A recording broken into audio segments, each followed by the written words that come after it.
SS news Dhaka মে 23। বাংলাদেশের textile ও RMG খাত নিয়ে বাণিজ্য ও শিল্প বস্ত্র উপদেষ্টা খন্দকার আব্দুল মুক্তাদিরের বক্তব্য মূলত একটি গুরুত্বপূর্ণ বাস্তবতাকে সামনে এনেছে। বাংলাদেশের গার্মেন্টস সেক্টর ভবিষ্যৎ আর শুধু সস্তা শ্রম নির্ভর নয়, বরং স্কিল, টেকনোলজি ও ইনোভেশন নির্ভর হতে যাচ্ছে। এই কথাটাই আমি বারবার আমার ভিডিওতে বিভিন্ন পর্যায়ে বলেছি।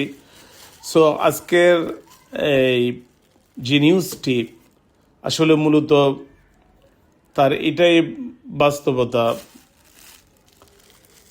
উনি তুলে ধরছেন, খন্দকার আব্দুল মুক্তাদির, বাণিজ্য শিল্প ও বস্ত্র উপদেষ্টা। সো ধন্যবাদ জানাচ্ছি garments excellence with Aziz channel থেকে। আশা করি সবাই ভালো আছেন। সো গার্মেন্টস শিল্পের আরেকটি মেসেজ নিয়ে আপনাদের সামনে কিছু বলার জন্য উপস্থিত হয়েছি। বাংলাদেশের আরএমজি ও টেক্সটাইল সেক্টর একটি ক্রিটিক্যাল ট্রানজিশন ফেজ অবস্থান করছে। দীর্ঘদিন ধরে এই খাত মূলত লো কস্ট প্রোডাকশন মডেল এর উপর দাঁড়িয়েছিল, কিন্তু এখন বিশ্ববাজার দ্রুত বদলাচ্ছে। বায়াররা এখন শুধু কম দামে পণ্য চায় না, তারা সাস্টেইনেবিলিটি, অটোমেশন, কমপ্লায়েন্স এবং ইনোভেশনও চায়। এই প্রেক্ষাপটে মন্ত্রী যে বিষয়গুলো তুলে ধরেছেন সেগুলো আসলে ভবিষ্যৎ শিল্পের ইঙ্গিত বহন করে। স্কিল ক্রাইসিস এখন সবচেয়ে বড় সংকট। বাংলাদেশের প্রতি বছর হাজার হাজার টেক্সটাইল গ্র্যাজুয়েট বের হলেও ইন্ডাস্ট্রি রেডি স্কিলড ম্যান পাওয়ারের ঘাটতি এখনও বিশাল। তো আসুন জানি সমস্যাগুলো কি। আসলে সমস্যাগুলো হলো ক্যারিকুলাম আউটডেটেড, ইন্ডাস্ট্রি সফটওয়্যার ও অটোমেশন, নলেজ কম, প্র্যাকটিক্যাল ফ্যাক্টরি এক্সপোজার সীমিত, AI smart manufacturing, ERP, technical textile বিষয়ে দক্ষতা কম। ফলাফল কি? ফলাফল হলো বিদেশি এক্সপোর্টের উপর আমাদের নির্ভর করতে হচ্ছে, প্রোডাকশন কম থাকছে, ভ্যালু অ্যাডেড প্রোডাক্টে বাংলাদেশ পিছিয়ে যাচ্ছে। তো সরকারের নতুন সরকারি মিল হবে না এ বার্তার একটা অন্যতম গুরুত্বপূর্ণ অংশ। সেটা হলো, এটি খুব গুরুত্বপূর্ণ, আমাদের একটি নীতিগত বার্তা। সরকার বুঝিয়ে দিয়েছে তারা ডিরেক্ট বিজনেস অপারেটর হতে চায় না, বরং প্রাইভেট সেক্টরে লিড গ্রোথ মডেল চালু থাকবে। এটি আন্তর্জাতিক বিনিয়োগকারীদের জন্য পজিটিভ সিগন্যাল, কারণ পলিসি স্টেবিলিটি বোঝায়, প্রাইভেট ইনভেস্টমেন্ট এনকারেজ করে, এফিসিয়েন্সি বাড়াতে সাহায্য করে। তবে এখানে একটি ঝুঁকি আছে, সেটা হলো যদি পলিসি সাপোর্ট শক্তিশালী না হয় তাহলে শুধুমাত্র প্রাইভেট সেক্টর দিয়ে গ্লোবাল কম্পিটিশন মোকাবেলা করা কঠিন হতে পারে। এখন সরকারের কি করা দরকার? তো টেক্সটাইল এডুকেশন রেভলিউশন শুরু করা দরকার। শুধু সিলেবাস আপডেট করলে হবে না, প্রয়োজন industry based curriculum, mandatory factory internship, AI and automation training, CAD, CAM, ERP, lean manufacturing শিক্ষা, টেকনিক্যাল টেক্সটাইল ও ম্যানুফ্যাকচারিং স্পেশালাইজেশন, বিশ্ববিদ্যালয়, ইন্ডাস্ট্রির একসাথে স্কিল ইকোসিস্টেম বানাতে হবে। 2, man made fibre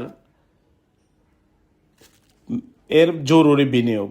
man made fibre আমাদেরকে দ্রুতভাবে এটা তৈরি করতে হবে। বিশ্বের অ্যাপারেল মার্কেট যত দ্রুত কটন থেকে ম্যান মেড ফাইবারে যাচ্ছে, কিন্তু বাংলাদেশ এখনও কটন হেভি ইকোনমি। সরকারের কি করণীয় দরকার, বা আমরা সরকারের কাছে যারা আরএমজিতে কাজ করি তারা কি জানাতে পারি? আমরা সরকারের কাছে দাবি রাখতে পারি ম্যান মেড ফাইবার, র মেটেরিয়ালসের ট্যাক্স সুবিধা, সিনথেটিক টেক্সটাইল পার্ক তৈরি, ফরেন ইনভেস্টমেন্ট অ্যাট্রাক্ট করা, রিসার্চ অ্যান্ড ডেভেলপমেন্ট ফান্ড চালু করা, না হলে Vietnam, China, India market capture করে ফেলবে। 3, এনার্জি সিকিউরিটি ছাড়া ইন্ডাস্ট্রি টিকবে না। মন্ত্রী নিজেই এনার্জি আনসার্টেনিটিকে বড় চ্যালেঞ্জ বলেছেন। বাস্তবতা হলো গ্যাস প্রেশার কম, বিদ্যুৎ ব্যয় বাড়ছে, উৎপাদন ঢিলে হচ্ছে। সরকারকে এই জন্য কী করতে হবে?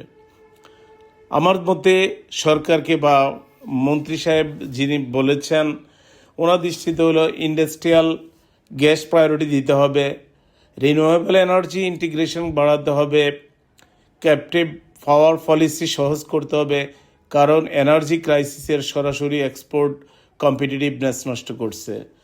4, লো কস্ট থেকে হাই ভ্যালু ইকোনমিতে যেতে হবে। বাংলাদেশ এখনো মোস্টলি বেসিক গার্মেন্টস এক্সপোর্ট করে, কিন্তু ভবিষ্যতে গ্রোথ আসবে।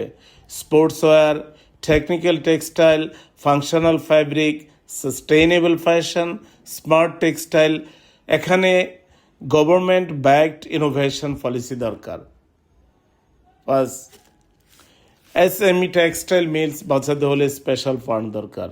এটা অবশ্যই অনেক medium textile mill high interest rate, dollar crisis, law order, rising product কস্টের কারণে টিকে থাকতে স্ট্রাগল করছে।